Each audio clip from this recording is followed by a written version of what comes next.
ನಮಸ್ಕಾರ. GTV news ಕನ್ನಡಕ್ಕೆ ಸ್ವಾಗತ. ನಾನು ನಿಮ್ಮ ವೆಂಕಟೇಶ್. ಮಾಗಡಿ ಪಟ್ಟಣದ ಗುಡೆಮಾರ್ನಳ್ಳಿ ರಸ್ತೆಯ ಬಾಲಾಜಿ ಬ್ಯಾಂಕ್ವೆಟ್ ಹಾಲ್ನಲ್ಲಿ ಅಖಿಲ ಭಾರತ ಗೃಹರಕ್ಷಕ ದಳ ಮಾಗಡಿ ಘಟಕದ ವತಿಯಿಂದ 63ನೇ ಅಖಿಲ ಭಾರತ ಗೃಹರಕ್ಷಕ ದಳ ದಿನಾಚರಣೆ ಕಾರ್ಯಕ್ರಮವನ್ನು ನಡೆಸಲಾಯಿತು. ಈ ಕಾರ್ಯಕ್ರಮದಲ್ಲಿ ಮಾಗಡಿ ಪೊಲೀಸ್ ಠಾಣೆಯ ಆರಕ್ಷಕ ನಿರೀಕ್ಷಕ GY ಗಿರಿರಾಜ್, ಜಿಲ್ಲಾ ಗೃಹರಕ್ಷಕ ದಳದ ಜಿಲ್ಲಾ ಸಮಾದೇಷ್ಟ ನಿರಂಜನ್ ಎಲ್, ಅಧೀಕ್ಷಕ RK ರವಿ, ಜಿಲ್ಲಾ ಬೋಧಕ MR ಚಂದನ್, ಪ್ರಥಮ ದರ್ಜೆ ಸಹಾಯಕಿ ಕುಮಾರಿ ಸ್ವಪ್ನಾ P, ಮಾಗಡಿ ಘಟಕಾಧಿಕಾರಿ ಪ್ಲೇಟೂನ್ ಕಮಾಂಡರ್ KH ಶಿವನಂಜಯ ಹಾಗೂ ಇನ್ನೂ ಅನೇಕ ಗೃಹರಕ್ಷಕ ದಳದ ಸಿಬ್ಬಂದಿಗಳು ಭಾಗವಹಿಸಿದ್ದರು.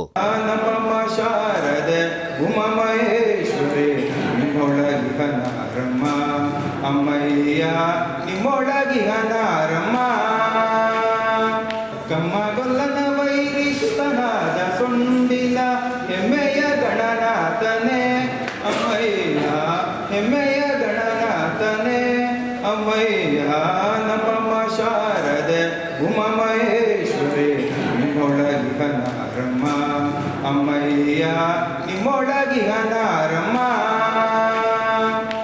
ಹಚ್ಚೇವು ಕನ್ನಡದ ದೀಪ, ಹಚ್ಚೇವು ಕನ್ನಡದ ದೀಪ, ಕರುನಾಡ ದೀಪ, ಸಿರಿನುಡಿಯ ದೀಪ, ಒಲವೆತ್ತಿ ತೋರುವ ದೀಪ. ಹಚ್ಚೇವು ಕನ್ನಡದ ದೀಪ, ಹಚ್ಚೇವು ಕನ್ನಡದ ದೀಪ. ಬಹುದಿನಗಳಿಂದ ಮೈಮರೆವೆಯಿಂದ ಕೂಡಿರುವ ಕೊಳೆಯ ಕೊಚ್ಚೇವು. ಎಲ್ಲೆಲ್ಲಿ ಕನ್ನಡದ ಕಂಪು ಸೂಸಲು ಅಲ್ಲಲ್ಲಿ ಕರಣ ಚಾಚೇವು. ನಡುನಾಡೆ ಇರಲಿ ಗಡಿನಾಡೆ ಇರಲಿ ಕನ್ನಡದ ಕಳೆಯ ಕೆಚ್ಚೇವು.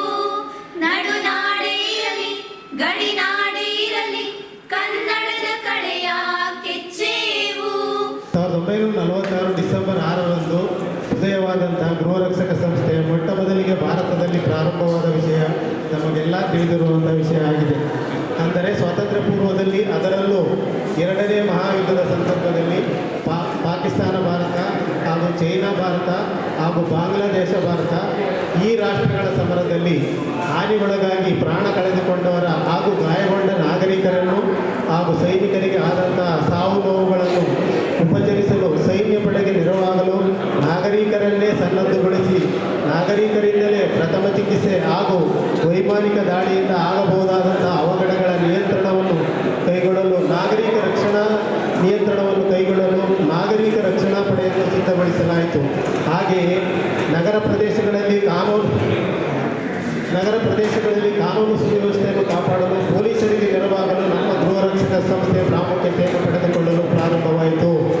ಈ ಮೇಲ್ಕಂಡ ತೊಂದರೆಗಳಲ್ಲಿ ಪ್ರಾಣ ಕಳೆದುಕೊಂಡವರ ಜ್ಞಾಪಕಾರ್ಥವಾಗಿ ಅಥವಾ ನೆನಪಿಗಾಗಿ ಡಿಸೆಂಬರ್ 6ರಂದೇ ಗೃಹರಕ್ಷಕ ದಿನಾಚರಣೆ ಅಥವಾ ಬ್ಲಾಕ್ ಡೇಯನ್ನು ಪ್ರತಿ ವರ್ಷವೂ ಆಚರಿಸುತ್ತಾ ಬಂದಿದ್ದೇವೆ.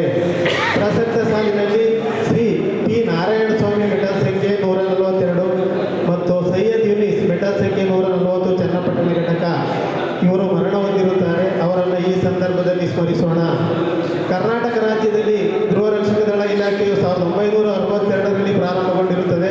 ಗೃಹರಕ್ಷಕ ದಳದ ಮೊಟ್ಟ ಮೊದಲ ಜಂಟಿ DGP ಆಗಿ ಶ್ರೀಯುತ RM ಮಂಡೂಕರ್ IPS ರವರು ಕರ್ತವ್ಯ ನಿರ್ವಹಿಸುತ್ತಾರೆ.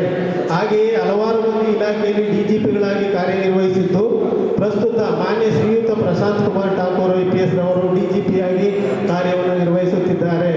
ಮತ್ತು ರಾಮನಗರ ಜಿಲ್ಲಾ ಕಚೇರಿಯಲ್ಲಿ ಹಲವಾರು ಮಂದಿ ಸಮಾದೇಷ್ಟರು ಹಾಗೂ ಪ್ರಭಾರ ಸಮಾದೇಷ್ಟರಾಗಿ ಕಾರ್ಯನಿರ್ವಹಿಸಿದ್ದಾರೆ.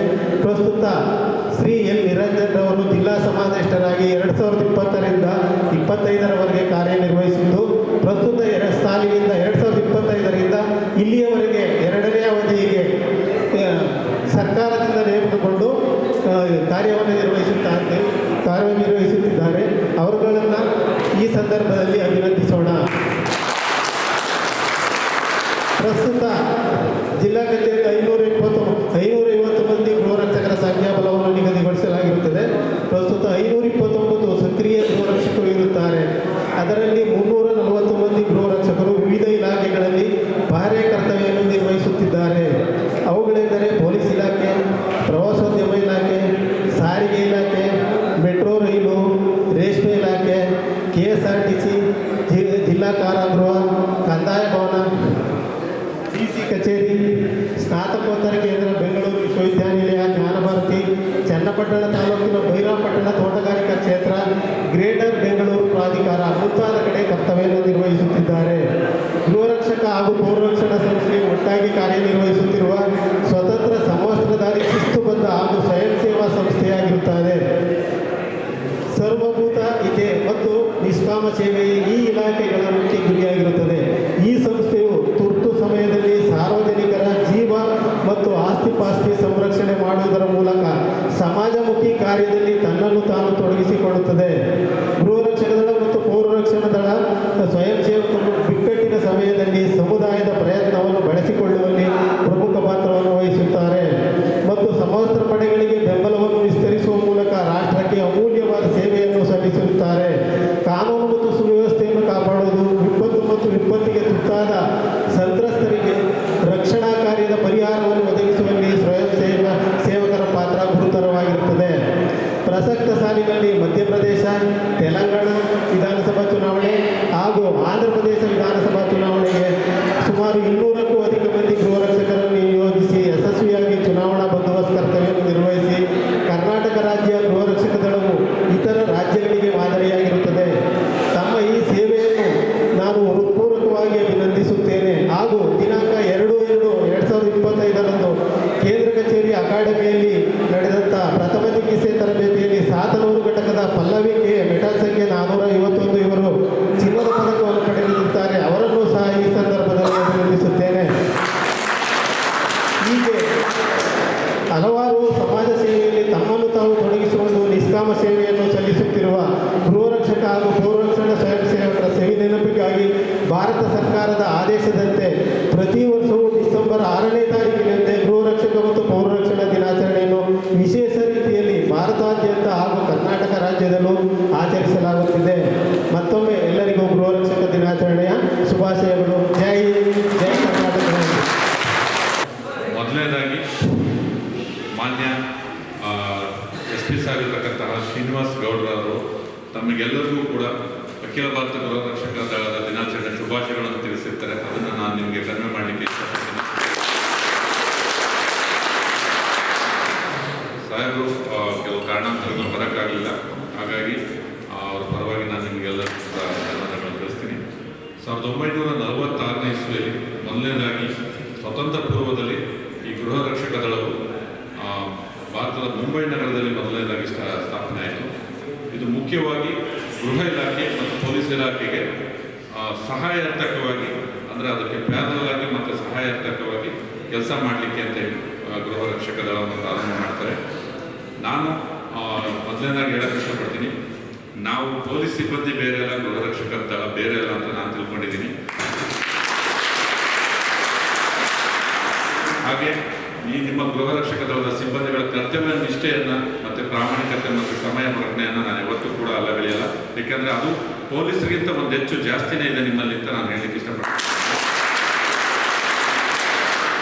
ಏಕೆಂದರೆ ನೀವು ಕೆಲವೊಂದು ಬಂದೋಬಸ್ತುಗಳಲ್ಲಿ ನೋಡಿರ್ತೀರ. ಅತಿ ಮುಖ್ಯವಾಗಿ ಕರ್ನಾಟಕದಲ್ಲಿ ಇರ್ತಕ್ಕಂಥದ್ದು ಗಣೇಶ ಬಂದೋಬಸ್ತು. ಗಣೇಶ ಬಂದೋಬಸ್ತ್ ಯಾವ ಥರ ಆಗಿದೆ ನಮ್ಮ ಕರ್ನಾಟಕದಲ್ಲಿ ಅಂದರೆ, ಗೃಹರಕ್ಷಕ ದಳದ ಸಿಬ್ಬಂದಿಯಿಂದ ನಾವು ಗಣೇಶ ಬಂದೋಬಸ್ತ್ ಮಾಡೋಕ್ಕಾಗಲ್ಲೇನೋ ಅನ್ನೋ ಸ್ಥಿತಿಗೆ ನಾವು ಬಂದಿದ್ವಿ. ಯಾಕೆಂದರೆ ನಿಮ್ಮ ಪ್ರೆಸೆನ್ಸೇ ನಮಗೆ ಅಷ್ಟೊಂದು ಗಣೇಶಗಳು ನಡೀತಾ ಇರುತ್ತೆ. ಸಿಬ್ಬಂದಿಗಳ ಸಂಖ್ಯೆ ನಮ್ಮಲ್ಲಿ ಕಮ್ಮಿ ಇರುತ್ತೆ, 30ರಿಂದ 40 ಜನ ಇರ್ತೀವಿ. ಆದರೆ ನೀವುಗಳು ಪ್ರತಿಯೊಂದು ಗಣೇಶ ಮೆರವಣಿಗೆ ಪ್ರಾರಂಭ ಆದಾಗಿಂದ ಅದು ಮುಗಿಯೋ ತನಕ ಎಲ್ಲೂ ಕೂಡ ಗಲಾಟೆ ಆಗಲಿಕ್ಕೆ ನೋಡಿಕೊಂಡು ಹಗಲು ರಾತ್ರಿ ಅನ್ನೋದೇ ಕರ್ತವ್ಯ ನಿರ್ವಹಿಸಿ ಗಣೇಶ ಮೆರವಣಿಗೆಗಳು ಶಾಂತಿಯುತವಾಗಿ ಮುಕ್ತಾಯಗೊಳಿಸಿ ಎಲ್ಲೂ ಕೂಡ ನಮ್ಮ ಕರ್ನಾಟಕದಲ್ಲಿ ಕೋಮು ಗಲಭೆ ಆಗಲಿ ಅಥವಾ ಇನ್ನೊಂದು ಗಣೇಶ ಗಲಾಟೆಗಳಾಗಲಿ ಆಗದೇ ಇರುತ್ತೆ ನೋಡ್ಕೊಳ್ಳಿಕ್ಕೆ ನಿಮ್ಮ ಕೊಡುಗೆ ಬಹಳ ಮುಖ್ಯವಾಗಿದೆ. ನಿಮ್ಮ ಕೊಡುಗೆ 2025ರಲ್ಲಿ ಎಲ್ಲಾದರೂ ಗಣೇಶಗಳು ಶಾಂತಿಯುತವಾಗಿ ಮುಕ್ತಾಯ ಆಗಿದ್ರೆ ಅದರಲ್ಲಿ ನಿಮ್ಮ ಕೊಡುಗೆ ಬಹಳ ಇದೆ. ಟೈಮ್ ಸೆನ್ಸು ಮತ್ತು ಕರ್ತವ್ಯ ನಿಷ್ಠೆ ಬಗ್ಗೆ ಹೇಳ್ತಾ ಇದ್ದೆ. ಈಗ ಎಲ್ಲವನ್ನೂ ಒಂದು ಕಡೆ ನಿಮ್ಮನ್ನು ಕರ್ತವ್ಯಕ್ಕೆ ನೇಮಿಸಿದಾಗ ನೀವು ಹಿರಿಯ ಅಧಿಕಾರಿಗಳು ಹೇಳೋ ತನಕ ಅಲ್ಲಿ ಸ್ಥಳದಿಂದ ಕದಲೋದಿಲ್ಲ. ಅದು ನಿಮ್ಮ ಒಂದು ಪ್ರಾಮಾಣಿಕತೆಯನ್ನು ಎತ್ತಿ ತೋರಿಸುತ್ತೆ. ಅಂದರೆ ಅಷ್ಟು ನೀವು ಕರ್ತವ್ಯದ ಬಗ್ಗೆ ಒಂದು ಕಾಳಜಿ ವಹಿಸಿ ಕರ್ತವ್ಯ ನಿರ್ವಹಿಸ್ತೀರಾ. ಅದು ನಮಗೆ ಎಲ್ಲ ನಾನು ಒಬ್ಬ ಇನ್ಸ್ಪೆಕ್ಟರ್ ರ್ಯಾಂಕ್ ಅಲ್ಲ, ಇದು ನಮ್ಮ IPS ಮಟ್ಟದ ಅಧಿಕಾರಿಗಳು ಕೂಡ ನಿಮ್ಮನ್ನು ಆ ಕರ್ತವ್ಯ ನಿಷ್ಠೆಯನ್ನು ಶ್ಲಾಘನೆ ಮಾಡಿದ್ದಾರೆ.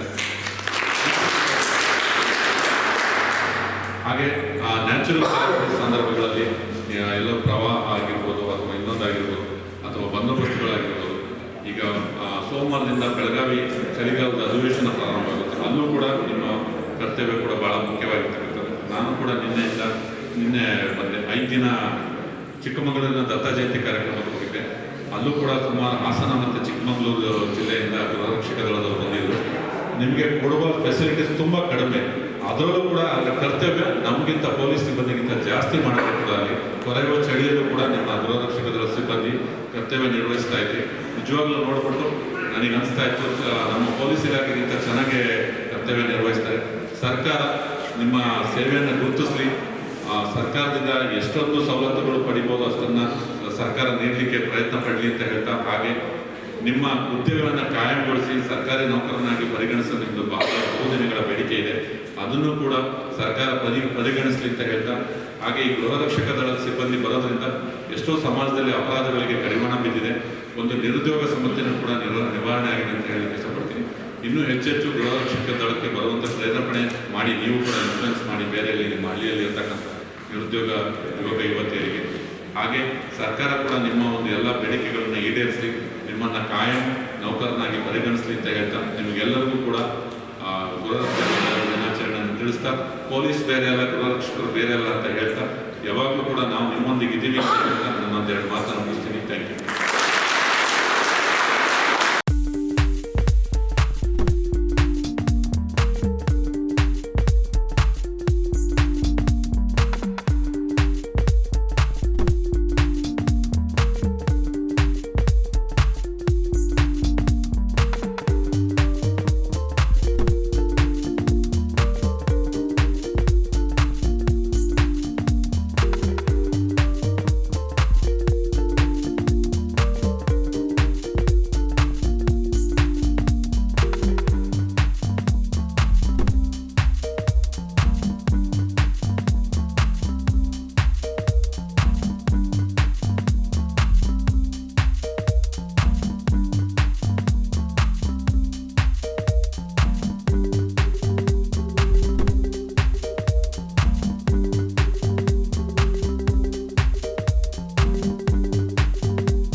ಪ್ರತಿ ಬಾರಿ ವರ್ಷಕ್ಕೊಂದು ದಿನಾಚರಣೆಯ ಅವರ ಹಂಚಿಕೆಗೆ ಪೂರಕವಾಗಿ 2020ರಲ್ಲಿ ಶ್ರೀಯುತ ಗಿರಿ ಸಾಹೇಬ್ ಎಸ್ ಪಿ ಸಾಹೇಬರಾಗಿದ್ದರು. 5 ವರ್ಷದ ಹಿಂದೆ ಇದೇ ಮಾಗಡಿ ನಾವು ಜಿಲ್ಲಾ ಗೃಹರಕ್ಷಕರ ದಿನಾಚರಣೆಯನ್ನು ಆಚರಿಸಿದ್ವಿ. ತದನಂತರ ಇಲ್ಲಿ ನಾನು ಬಂದು 2ನೇ ಅವಧಿಗೆ ಬಂದ ತದನಂತರದಲ್ಲಿ ಇದು 2ನೇ ದಿನಾಚರಣೆ ಮಾಗಡಿ. ನಮ್ಮ ಜಿಲ್ಲಾ ರಾಮನಗರ ಜಿಲ್ಲೆ ಅಂದರೆ ರಾಮನಗರ ಜಿಲ್ಲೆಯ ಗೃಹರಕ್ಷಕರೆಂತಂದರೆ ಇಡೀ ಕರ್ನಾಟಕದಲ್ಲಿ ಒಂದು ನಮ್ಮದೇ ಆದಂಥ ಒಂದು ಫೇಮ್ನ ಇಟ್ಕೊಂಡಿದ್ದೀವಿ ಅಂತ ಹೇಳ್ತೇನೆ. ಯಾಕೆ ಈ ವಿಚಾರವಾಗಿ ನಾನು ರಾಮನಗರ ಜಿಲ್ಲಾ ಗೃಹರಕ್ಷಕರ ರಕ್ಷಕರ ಬಗ್ಗೆ ನಾನು ಹೇಳ್ತೇನೆ. ನಾನು ಬಂದು 5.5 ವರ್ಷದಲ್ಲಿ ಯಾವುದೇ ಒಂದು ಗುರುತರವಾದಂಥ ಆಪಾದನೆ ಆಗಿರ್ಬೋದು ರಾಮನಗರ ಜಿಲ್ಲಾ ಗೃಹರಕ್ಷಕರಲ್ಲಿ ಅಥವಾ ಒಂದು ಸ್ಟೇಟ್ ಲೆವೆಲ್ ಇಶ್ಯೂ ಆಗಿರ್ಬೋದು, ಯಾವುದೂ ಸಹ ಇಲ್ಲಿ ಒಂದು ಯಾವುದೇ ಥರ ನಾವು ಮಾಧ್ಯಮದಲ್ಲಾಗಿರ್ಬೋದು ದಿನಪತ್ರಿಕೆಯಾಗಿರ್ಬೋದು ಯಾವುದೇ ಒಂದು ವಿಚಾರವಾಗಿ ನೆಗೆಟಿವ್ ಥಾಟ್ಸ್ ಇಲ್ಲದೇ ಪಾಸಿಟಿವ್ ಎನರ್ಜಿನ ತುಂಬಿಕೊಂಡು ಬಂದಿರುವಂಥ ಗೃಹರಕ್ಷಕರಿಗೆ ನಾನು ಧನ್ಯವಾದಗಳನ್ನು ಹೇಳಕ್ಕೆ ಇಷ್ಟಪಡ್ತೀನಿ. ನೋಡಿ, ನಮ್ಮ ಈಗ ಮುಂದಿನ ಚುನಾವಣೆಗಳು ಸನಿಹದಲ್ಲಿದೆ. ಎಲ್ಲರೂ ಚುನಾವಣೆಗೆ ಸನ್ನಿಧರಾಗಿ ತಾಲೂಕು ಪಂಚಾಯತಿ ಆಗಿರ್ಬೋದು, ಜಿಲ್ಲಾ ಪಂಚಾಯತಿ ಆಗಿರ್ಬೋದು, ಗ್ರಾಮ ಪಂಚಾಯತಿ ಆಗಿರ್ಬೋದು, ನಮ್ಮ ಜಿಲ್ಲೆಗೆ ಸೀಮಿತವಾಗದೆ ಬೇರೆ ಜಿಲ್ಲೆಗಳಿಗೂ ನೀವು ಹೋಗಬೇಕಾಗ್ತದೆ. ನಾವು 5 ವರ್ಷದಲ್ಲಿ ಮಧ್ಯಪ್ರದೇಶ, ಆಂಧ್ರ, ಮಹಾರಾಷ್ಟ್ರ, ತಮಿಳುನಾಡು ಸುಮಾರು ಒಂದು 5ಕ್ಕೂ ಹೆಚ್ಚಿನ ರಾಜ್ಯಗಳಿಗೆ ನಮ್ಮ ಜಿಲ್ಲೆಯಿಂದ ಗೃಹರಕ್ಷಕ ರಕ್ಷಕಿಯರು ಹೋಗಿ ಅಲ್ಲಿನ ಚುನಾವಣೆಗಳನ್ನು ಎದುರಿಸಿ ಯಾವುದೇ ಒಂದು ತಕರಾರಿದೆ, ಯಾವುದೇ ಒಂದು ಇಶ್ಯೂಸ್ಗೆ ಸಿಗಾಕೊಂಡಾಗೆ ಚೆನ್ನಾಗಿ ಕರ್ತವ್ಯ ನಿರ್ವಹಿಸಿ ಬಂದಿದೆ. ಇದಕ್ಕೆ ನನಗೆ ತುಂಬ ಒಳ್ಳೆಯ ಅಭಿಮಾನವಾಗಿ ಹೇಳ್ತಾ ಇದ್ದೀನಿ. ಈಗ ನಮ್ಮ ಗೃಹರಕ್ಷಕರ ಸಂಖ್ಯಾಬಲ 700 ಇತ್ತು. ಆವಾಗ ಹೋಮ್ ಗಾರ್ಡ್ಸ್ಗಳ ಸಂಖ್ಯೆ ಜಾಸ್ತಿ ಇತ್ತು, ನಮ್ಮ ಗೃಹರಕ್ಷಕರ ಸಂಖ್ಯೆ ಜಾಸ್ತಿ ಇತ್ತು, ಕೆಲಸ ಇರಲಿಲ್ಲ. ಈಗ ಅದೇ ಸಂಖ್ಯಾಬಲ 550ಕ್ಕೆ ನಮ್ಮ ಕೇಂದ್ರ ಕಚೇರಿ ಇಳಿಸಿದೆ. ಇವತ್ತು ಬೆಂಗಳೂರು ಡ್ಯೂಟಿ ಇದೆ, ಹೋಗ್ರಿ ನೋಡಿ. ಬೆಂಗಳೂರು ಸೌತ್ ನಮ್ಮದೇ ರಾಮನಗರಕ್ಕೆ ಹೋಗ್ತಾ ಇದ್ದಾರೆ 100 ಜನ. ಸೌತ್ DCP ಕೊಟ್ಟಿದ್ದೀವಿ, ವೆಸ್ಟ್ಗೆ 50 ಕೊಟ್ಟಿದ್ದೀವಿ, ಮೆಟ್ರೋಗೆ 120 ಜನ ಕೊಟ್ಟಿದ್ದೀವಿ. ರಾಮನಗರದಿಂದ ಸುಮಾರು ಪ್ರತಿದಿನ ರಾಮನಗರ ಜಿಲ್ಲೆಯಿಂದ ಬೆಂಗಳೂರಿಗೆ ನಾವು 250 ಜನ ಹೋಮ್ ಗಾರ್ಡ್ಸ್ ನಮ್ಮ ಬೆಂಗಳೂರಿಗೆ ಹೋಗಿ ಡ್ಯೂಟಿ ಮಾಡ್ಕೊಂಡು ಬರೋರಿದ್ದಾರೆ. ಇಲ್ಲಿ ಆಮೇಲೆ ವಿವಿಧ ಇಲಾಖೆಯಲ್ಲಿ ಪ್ರವಾಸೋದ್ಯಮ ಆಗಿರ್ಬೋದು, KSRTC ಆಗಿರ್ಬೋದು, ರೇಷ್ಮೆ ಆಗಿರ್ಬೋದು, ಇಲ್ಲಿ ಸುಮಾರು ಒಂದು 120ರಿಂದ 130 ಜನ ವರ್ಕ್ ಮಾಡ್ತೀವಿ. ಈಗ ನಮಗೆ ಡ್ಯೂಟಿ ಇದೆ ಹೋಮ್ ಗಾರ್ಡ್ಸ್ಗಳು. ಈಗ ಮತ್ತೆ ಇನ್ನು 80ರಿಂದ 100 ಹೋಮ್ ಗಾರ್ಡ್ಸ್ಗಳು ಖಾಲಿ ಇದೆ. ಈ ವಾರದಲ್ಲೇ SP ಸಾಹೇಬ್ರನ್ನ ಭೇಟಿ ಮಾಡಿದ್ದೆ. ಅವರು ಅದಕ್ಕೆ ಪೂರಕವಾಗಿ ಸ್ಪಂದಿಸಿ ಆಯಿತು, ಕಾಲ್ ಮಾಡಿ ಅಂತ ಹೇಳಿದ್ದಾರೆ. ಮೋಸ್ಟ್ಲಿ ನಮ್ಮ ನೋಟಿಫಿಕೇಶನ್ ಸೋಮವಾರ ಮಂಗಳವಾರದಲ್ಲಿ ನಾವು 100 ಜನ ಹೋಮ್ ಗಾರ್ಡ್ಸ್ ಕಾಲ್ ಮಾಡ್ತಾಯಿದ್ದೀವಿ. ನಿಮ್ಮ ಹಿತೈಷಿಗಳಾಗಿರ್ಬೋದು, ಸ್ನೇಹಿತರಾಗಿರ್ಬೋದು, ಅವರ ಶ್ರಮ ನಮಗೆ ಬೇಕಾಗಿದೆ. ನೀವು ಅವ್ರನ್ನ ಕರೆತಂದು ಹೋಮ್ ಗಾರ್ಡ್ಸ್ಗಳಿಗೆ ಸೇರಿಸಿ ಮುಂದುವರೆದು ಎಲ್ಲ ರೀತಿಯ ವಿಚಾರಗಳನ್ನು ಹೋಮ್ ಗಾರ್ಡ್ಸ್ ಬಗ್ಗೆ ನಮ್ಮ ನಿರ್ದೇಶಕರು ನಮಗೆ ಹೇಳಿದ್ದಾರೆ. ನಮ್ಮ ಹೋಮ್ ಗಾರ್ಡ್ಸ್ಗಳ ಬಗ್ಗೆ ನಾನೇ ಹೆಮ್ಮೆಯಿಂದ ಹೇಳಿದ್ರೆ ಅದು ಅತಿಯೋಗ್ಯ ಅನಿಸುತ್ತೆ. ಇಷ್ಟು ಮಾತಾಡಲು ಅವಕಾಶ ಮಾಡಿಕೊಡುತ್ತ ನಮ್ಮ ಎಲ್ಲ ಇಲಾಖೆ ಸಿಬ್ಬಂದಿಗೆ ತುಂಬ ಹೃದಯದ ವಂದನೆಗಳನ್ನು ಹೇಳ್ತಾ ನಮಸ್ಕಾರ.